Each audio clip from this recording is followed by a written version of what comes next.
The work of the National Security Strategy Formulation Committee has been completed and its report submitted to the Ministry of National Security. Head of the committee, Dwyer Astaphan, told SK Newsline in an exclusive interview on Tuesday that the report was submitted to the Permanent Secretary in the Ministry of National Security, Osman Petty, last week.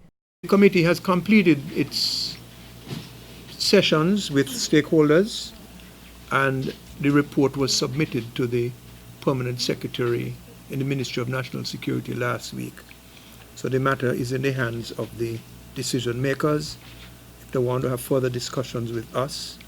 Now, we interacted with, I think, over 50 stakeholder groups. We were commissioned in September of last year, and we completed the work by the end of May, submitted last week, as I said.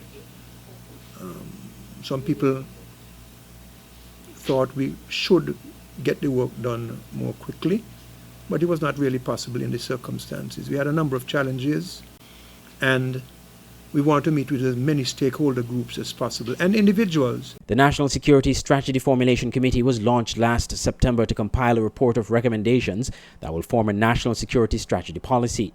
The report is expected to go to the Cabinet and will shape the way the government fights crime at all levels. Mr. Astaphan would have been bound by the mandate of the group not to divulge the contents of the report publicly, but he spoke to some of the scope of what it covers.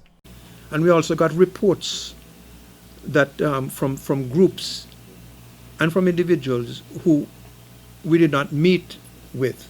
So we got a full package of information and we put that together. It's going to call on the decision makers to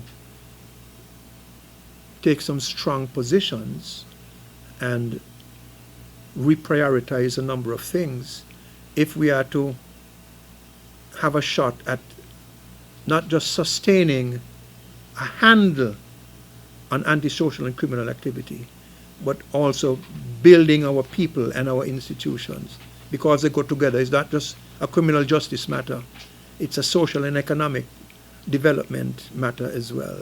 He believes certain aspects of the report should be made public. I don't have the report in its entirety because there may be a couple of security sensitive elements in it. But the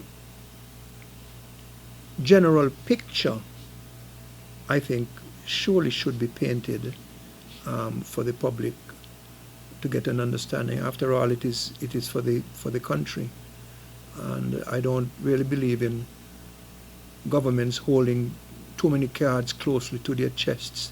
Not in a democracy, especially in a time when you're talking about passing freedom of information legislation, although you haven't really passed it completely yet, and things like that. But it does have an executive summary. What we did is it's in 2 volumes.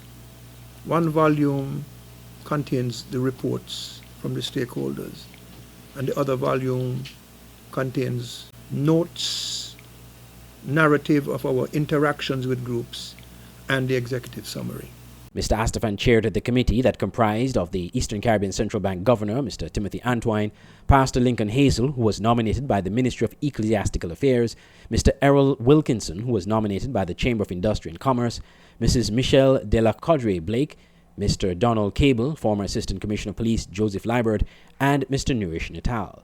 I'm Andre Huey for SKN Newsline.